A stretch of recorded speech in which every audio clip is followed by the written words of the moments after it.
आज हम लोग आपके बीच जो रस है, रस को कैसे पढ़ा जाए, रस को कैसे याद किया जाए, वो भी कविता के माध्यम से, माने मनोरंजन के साथ साथ अपनी पढ़ाई कैसे हो, इस बात को लेकर हम अरविंद सर से चर्चा करेंगे और हमें जानेंगे रस कैसे याद किया जाता है, रस कितने प्रकार का होता है, रस को पढ़ने का तरीका क्या है। तो अगर आप किसी भी भर्ती परीक्षा की तैयारी करें, वहाँ पर अगर सामान्य हिंदी आ रहा है तो भी, और ऐसे एक आम भारतीय होने के नाते हमें हिंदी भाषा को जानना चाहिए। उसके लिए आज हम लोग रस पर चर्चा करते हैं। तो सर, रस कितने प्रकार का होता है? जी, अगर रस की बात की जाए तो रस मेरा अंगों के माध्यम से चलता है। अच्छा, रस अंगों के माध्यम से चलता है। जी, हमारे जो रस होते हैं, रस के 4 अंग होते हैं, ठीक। और अंग के बाद पहले हम अंग को पढ़ते हैं, यानी 4 अंग विभाव, अनुभाव, व्यभिचारी भाव और अस्थायी भाव। ये 4 अंग पढ़ने के बाद तब हम रस पर जाते हैं। हमारे हिंदी में सामान्य रूप से देखा जाए तो जो रसों की संख्या होती है वो 11 होती है, लेकिन भरत मुनि ने नाट्य शास्त्र के 6वें अध्याय में जो रस का वर्णन किया है उसमें उन्होंने रस की संख्या 8 मानी है। इसके बाद आपका जो 8 संख्या जो उनकी मानी हुई है वो आपका श्रृंगार रस है, हास्य रस है, करुण रस है, रौद्र रस है, वीर रस है, विभत्स रस है, भयानक रस है, अद्भुत रस है। ये संख्या 8 हो जाती है। लेकिन 9वीं संख्या जो आती है सर, तो उसमें आपका शांत रस आता है। शांत मतलब अगर प्रश्न पूछता है अभ्यर्थियों के लिए, हाँ, कि रस कितने प्रकार का होता है, तो कितना प्रकार? तो ऐसे सामान्य रूप से पूछेगा 11 प्रकार। अच्छा, 11। अच्छा, सामान्य रूप से 11 प्रकार का। अगर भरत मुनि के आधार पर 8 प्रकार और ऐसे 9 कैसे? 9 होता है। जब आपसे पूछता है रस के मुख्य भेद कितने होते हैं, रस के मुख्य भेद जब पूछेगा तो 9 होते हैं। सर, जैसे रस याद करने को ट्रिक होता है, जैसे अलग अलग गानों के माध्यम से आपके हाव भाव से पता चल जाता है रस कौन सा है। कि कैसे हम लोग जानेंगे थोड़ा इसके बारे में? जैसे जो हमारा पहला रस होता है श्रृंगार रस, पहले तो हमें जानते हैं जैसे जो आपका शांत रस दिया हुआ है, तो शांत रस कैसे आया ना, तो ये बच्चों को हम बताते हैं कि जिस जो शांत रस है उसको आचार्य अभिनव गुप्त ने रस की संज्ञा प्रदान किया, ठीक। इसके बाद आपका जो वात्सल रस आता है, भक्ति रस आता है। जो आचार्य विश्वनाथ प्रसाद थे उन्होंने वात्सल रस को रस की संज्ञा प्रदान किया, तो वात्सल रस 10वां रस बन जाता है। इसके बाद आपका आता है भक्ति रस। भक्ति रस को रस की संज्ञा जो है रूप गोस्वामी ने, आचार्य रूप गोस्वामी जी ने प्रदान किया। सर, शांत रस वाले शांत है, रस है नहीं, हाँ, शांत है जहाँ निर्वेद होता है, किसी का कविता के माध्यम से, किसी का, जैसे आप कविता के माध्यम से देखना चाहेंगे, जैसे 4 दिनों तक चूल्हा रोया, चकिया रही उदास, 4 दिनों तक कानी कुतिया बैठी उसके पास। ये जो है 4 दिनों तक, नागार्जुन की पंक्तियां हैं। अकाल और उसके बाद एक गांव है, वहाँ पर अकाल पड़ जाता है और अकाल के बाद खाने पीने की सारी वस्तुएं खत्म हो जाती हैं, तो वहाँ कहते हैं 4 दिनों तक चूल्हा रोया। रोया का मतलब होता है चूल्हा रोता नहीं है सर, चूल्हे के आंसू नहीं होते हैं ना, लेकिन रोने का मतलब है चूल्हा जला ही नहीं, यानी शांत पड़ा हुआ है। चकिया रही उदास, चकिया का मतलब है एक रस आता है जो हम लोगों ने पढ़ा था, वीर रस। हाँ। और सुनने में बड़ा अच्छा लगता है। और कवि जो होते हैं, जैसे कवियों की बात करें तो ज्यादातर जो प्रसिद्ध कवि हैं वो वीर रस के ज्यादा कवि आपको मिलेंगे, या तो श्रृंगार रस के मिलते हैं। हम कई तरह कवि देखे हैं, या तो श्रृंगार रस के होते हैं या तो वीर रस के होते हैं। तो वीर रस की कविता को ऐसा में बताया, जैसे हमने और इलानी में दुर्गेश को जो लाइव देख रहे हैं वो लोग भी देखें, और उनके अंदर भी जो कविता का भावना होता है वो भी बाहर निकल कर है। वैसे कविताओं को सुनने का मेरा बहुत पुराना शौक रहा, साथ में अरविंद सर मिल गए हैं हिंदी के पंडित विद्वान के रूप में। पंडित का मतलब विद्वान ही होता है। तो अरविंद सर जी, आप जरा बताएं कि हमारे साथ जो दर्शक भी जुड़े हैं इलानी में दुर्गेश पर जो लाइव देख रहे हैं अभ्यर्थी के तौर पर, उन्हें जरा बताएं कि ये वीर रस। जी, वीर रस तो होता है कि जो आप जाएंगे जब श्रृंगार काल, जिसे रीतिकाल के नाम से जाना जाता है, तो वहाँ पर जाएंगे, एक आप कवि मिलेंगे भूषण जी। तो भूषण जी ने शिवा वावनी लिखा है, उसमें उन्होंने जो वीर रस का वर्णन किया है, वास्तविकता में उसकी जो सवैये पढ़ी जाती है वो जोश देने लायक है। जैसे उन्होंने लिखा कि साजी चतुरंग अंग सैन में उमंग धारी, साजी चतुरंग अंग सैन में उमंग धारी, सरज शिवाजी जंग जीतन चलत हैं, भूषण बिहद नाद भनद नगारन के नदी नद मद गैबरन को लरत हैं, ऐल फैल गैल भैल गलक में गैल गैल कजन की ठैल पैल सैल उलसत हैं, तारा सुतर निधुरी धारा में लगत जिम, थारा पर पारा पारा वार यूं हलत हैं। इस सर मैंने आपको समझने के लिए आराम से कविता पढ़ा सवैया, लेकिन जब वीर रस की सवैया पढ़ी जाती है तो ऐसे नहीं पढ़ी जाती है। उसको पढ़ते हैं, जैसे इसी सवैये को हम दोबारा पढ़ के सुनाते हैं आपको। साजे चतुरंग अंग सैन में उमंग धरि सरज शिवज जंग जीतन चलत हैं भूषण बिहद नद भनद नगारन के नदी नद मद गैबरन को लरत हैं ऐल फैल गैल भैल गलक में गैल गैल गजन की ठैल पहल सैल उलसत हैं तारा सुतरन धूरी धारा में लगत जिम थारा पर पारा पारा वारियों हलत हैं।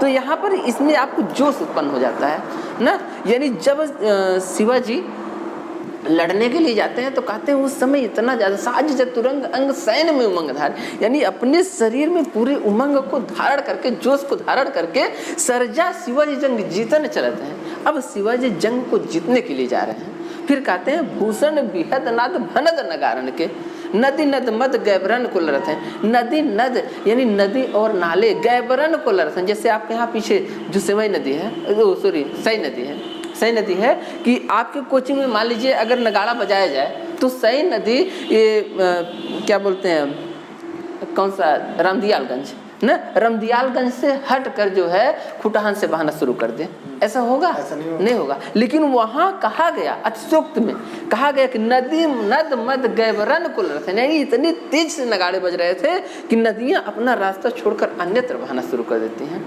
और कहते हैं तारा सुतरन धूरी धारा में लगत जिम थारा पर पारा पारा वारी फलत हैं, यानी इतनी ज़्यादा धूल उड़ चुकी है जैसे लग रहा है, और सूर्य जो धूल के कारण जो सूर्य दिखाई दे रहा है वो तारा के समान दिखाई दे रहा है, और ऐसे लग रहा है कि जैसे थाली में रखा हुआ कोई तारा पारा कप रहा हो। सर कोई और उदाहरण बताएं जैसे, और जो अच्छी उदाहरण हो जो बच्चे जानते हो। जी जैसे आप अभी आप कक्षा 4 की उदाहरण बता दिया जाए। जैसे सच है विपत्ति जब आती है कायरता को दहलाती है, सूरमा नहीं विचलित होते क्षण एक नहीं धीरज खोते, विघ्नों को गले लगाते हैं कांटों में राह बनाते हैं, खम ठोक ठेलता है जब नर पर्वत के जाते पांव खड़, मानो जब जोर लगाता है पत्थर भी पानी बन जाता है। तो अगर इसके भी आगे आप देखना चाहेंगे तो मैंने खुद वीर रस की कविताएं लिखी।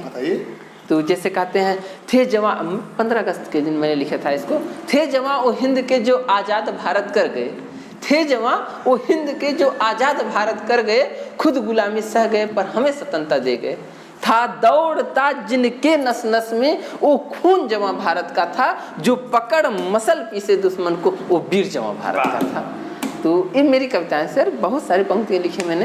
अच्छा, इसके अलावा जैसे राणा प्रताप को लेकर कही जाती हैं, हाँ वीर रस की, हाँ जैसे वो रणवीर चौकड़ी भर भर के चेतक बन गया निराला था, राणा प्रताप के घोड़े से पड़ गया हवा का पाला था ना, जब तक निगाहें मुड़ी नहीं राणा की तब तक चेतक मुड़ जाता था।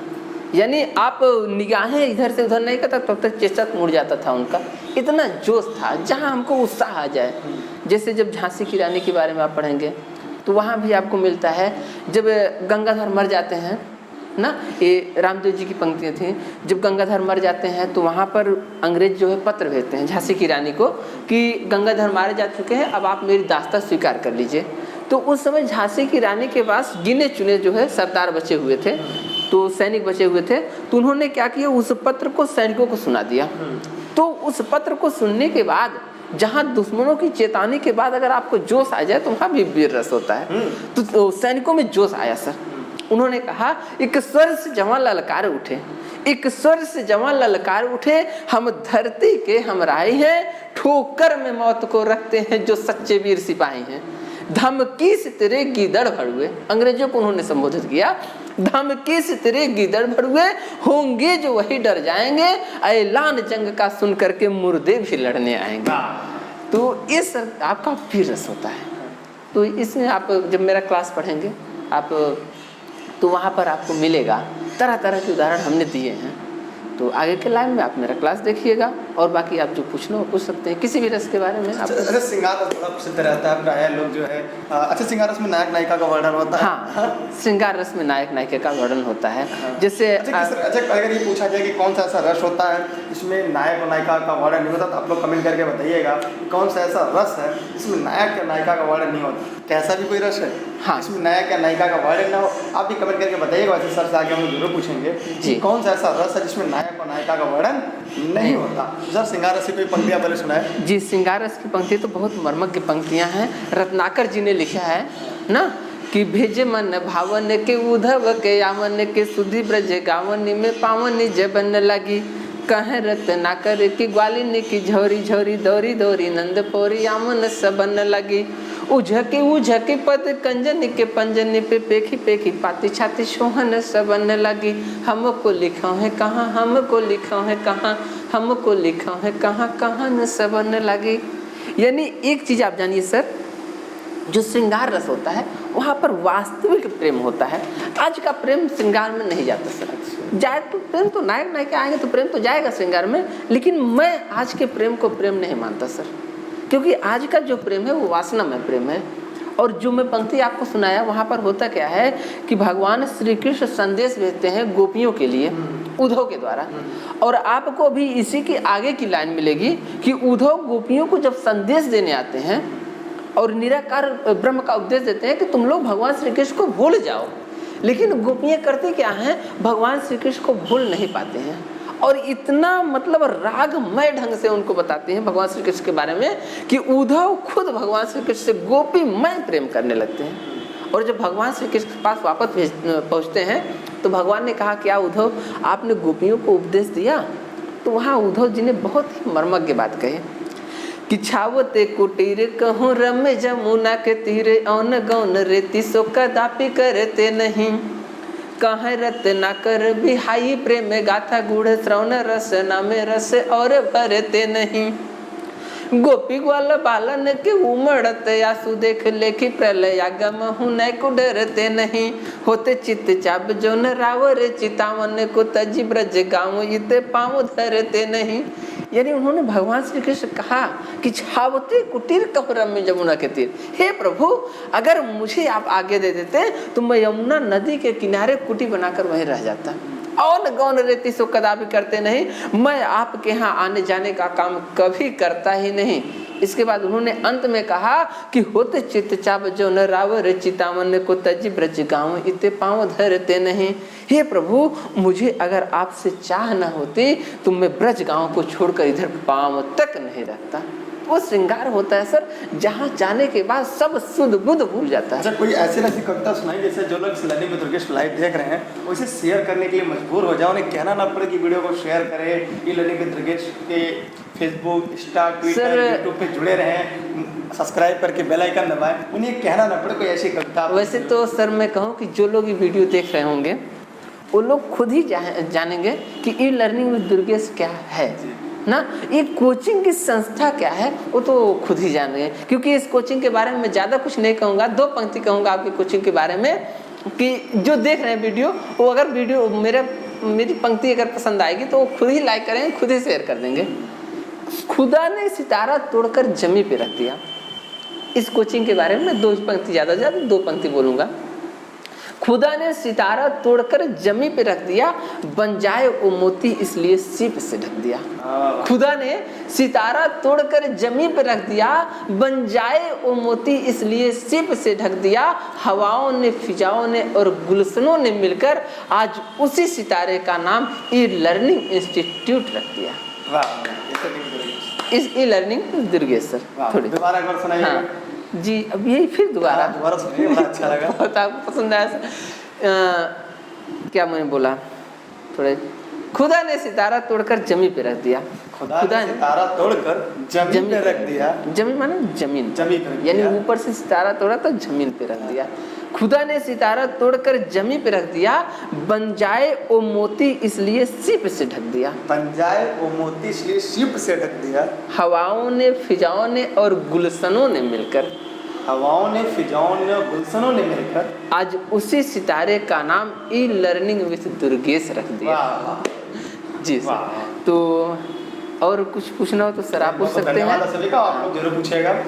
हिंदी के हमारे यहाँ अध्यापक के तौर पर साथ ही प्रकांड पंडित और अरविंद सर को कवि पंडित अरविंद पंडित सर पेपर में मेरी कविताएं निकलती रहती हैं तो लोग पढ़ते होंगे। लेकिन ई लर्निंग विद दुर्गेश के माध्यम से हम लोग अध्ययन अध्यापन के साथ साथ कविताओं को भी, क्योंकि हर व्यक्ति की अपनी अपनी सोच होती है, जब वो उनके कलम से पेजों पर, पन्नों पर जुबान से बाहर आती है तो उन्हें हम उनके लेख को, कविता, कहानियाँ, उपन्यास, निबंध, गालियाँ, बदकचरा आदि अलग अलग उपनामों से जानते हैं। ये सभी अंदर से बाहर निकलती हैं भड़ास के रूप में। कुछ अच्छी होती हैं, कुछ बुरी होती हैं। अच्छी होती हैं उन्हें कविताओं के तौर पर रखा जाता है। इन्हीं मुँह से गालियाँ भी निकलती हैं, इन्हीं मुँह से हम कविताएँ भी गाते हैं, शायरियाँ भी कहते हैं, पढ़ाते भी। तो ये सब कुछ जी, बहुत कुछ यहाँ से निकलता है। रहीमदास जी ने लिखा सर कि बाड़ी एक अमोल है जो कछ बोलो जान, और ही तराजू तौल के तब मुख बाहर आन। यानी बाड़ी बहुत अमूल्य चीज़ होती है। अगर आप कुछ बोलते हैं पहले उसको हृदय में तौलिए कि हम सही बोल रहे हैं कि गलत, क्योंकि उसी के आगे की पंक्तियाँ भी लिखी गई हैं। किसी ने लिखा कि जीवा ऐसी बावरी कह गई ताल बेताल, कबीरदास की शायद पंक्ति है, जीवा ऐसी बावरी कह गई ताल बेताल, अपना कह अंदर गई जूता खात कपाल। क्या के अंदर चले जाएगी जूता सर का मारेगा। तो बहुत अच्छा था कि मंचन आप थोड़ा साझा करने का समय में मिला, तो मैं इलानी इस तरफ से, क्योंकि हमारा सब विषयों के साथ साथ अन्य क्षेत्रों में भी रुचि काफ़ी बेहतर रहा, और मैं चाहता हूँ आपकी भी रुचि में हो, क्योंकि रेस के घोड़े रेस में अच्छे लगते हैं, खेत में नहीं। ये बात आप भी भली बात ही जानते हैं। तो जरूरी नहीं कि सभी को कविताओं में रुचि हो, कविताएँ सबको पसंद हो, लेकिन हाँ कविताओं में बहुत कुछ देखने को, बहुत कुछ सीखने को, बहुत कुछ जानने को मिलता है। और कभी कभी इतिहास के उन झलक को भी जो हमें ऐतिहासिक पन्ने नहीं दिखा पाते, उनको भी देखने का आईना होता है, हमारी कविताएँ होती हैं। ऐसे बहुत सारी कविताओं का जिक्र आपको मिलेगा जहाँ पर हम ये बताएंगे इतिहास अछूता रह जाता है। एक लोग कविता ऐसी रहती है जो हमें उस समय के इतिहास का दर्शन कराती है, क्योंकि कविता में जो कवि होता है, जो कहता है, जो बोलता है, जो लिखता है, जो देखता है, जो होता है, मतलब वर्तमान समय की जो दशा होती है, जो दिशा होती है, उसे अपने शब्दों में व्यक्त करता है। तो कहीं कहीं कविताओं से हमें बहुत कुछ सीखने को, बहुत कुछ देखने को मिलता है। इलानी दुर्गेश में इसी तरह से आपको और भी कई चीज़ें मिलती रहेंगी। अगर आप भी, आपके अंदर भी कोई प्रतिभा हो, आप टीम इलानी दुर्गेश के साथ निखार सकते हैं, उसके साथ ये मंचन साझा कर सकते हैं, क्योंकि हमारा उद्देश्य आपके प्रतिभा को लोगों तक पहुँचाना है, आपकी प्रतिभा को प्रकाश को उनको ऊंचाई तक ले जाना है, ताकि जब आप चमके तो पूरा जग आपसे रोशन हो। मेरी शुभकामनाएं आपके साथ है। अपना फीडबैक जरूर दीजिएगा। और हाँ, हमने एक सवाल पूछा था आपसे कि किस रस में नायक और नायिका का वर्णन होता। सर आप बताइए कौन सा ऐसा रस है जिसमें नायक और नायिका का वर्णन नहीं होता। सर देखिए, नायक और नायिका का वैसे वर्णन किया जाए तो हर एक रस में होता है, लेकिन अलग अलग तरीके से होता है ना। जैसे अगर नायक और नायिका आपस में प्रेम कर रहे हैं, एक दूसरे के प्रेम में बिछड़ रहे हैं, मिल रहे हैं, तो वहाँ श्रृंगार रस हो जाएगा। और वही और नायक और नायिका की जब मृत्यु हो जाए, जैसे राजा जनक की जब मृत्यु हो जाती है तो एक राजा दशरथ की जब मृत्यु हो जाती है तो एक नायक ही हैं और नायक के रूप में प्रतिष्ठित हैं, और तीनों रानियाँ जो है नायिका के रूप में प्रतिष्ठित हैं। लेकिन वहाँ पर लिखा गया, तुलसीदास जी ने रामचरितमानस में लिखा कि शोक विकल सब रोह रानी, रूप शील बल तेज बखानी, करहि विलाप अनेक प्रकारा, पर भूमि तल बारह बारह। लेकिन अगर जो आपने क्वेश्चन किया कि किसमें नायक और नायिका का जो वर्णन नहीं होगा, तो इसके लिए हमको लग रहा है कि सबसे ज़्यादा उचित जो है विभत्स रस होगा, क्योंकि विभत्स रस में क्या होता है, घृणा हो जाती है।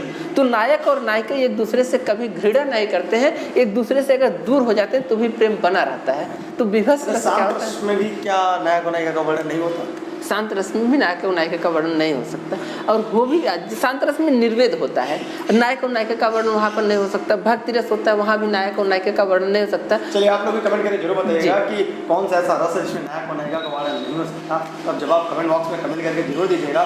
चाहे वीडियो हमारे YouTube channel Ilani Durgesh, Facebook page Ilani Durgesh, Insta, Twitter, YouTube Ilani Durgesh पे देख रहे हैं, वीडियो को अपने सभी साथी मित्रों तक भेजिएगा। और हाँ, अगर आपके अंदर कोई प्रतिभा हो, हम इंस्टाग्राम पे इलानी दुर्गेश पे मैसेज करिएगा, हम आपके प्रतिभा को अपने चैनल इलानी दुर्गेश के माध्यम से सभी लोग को दिखाएंगे। और आप सभी को शुभकामनाएं इलानी दुर्गेश तरफ से। आप भी बेहतर रहिए, क्योंकि रेस के घोड़े रेस में अच्छे लगते, खेत में नहीं, और आप रेस के घोड़े हैं और रेस के घोड़े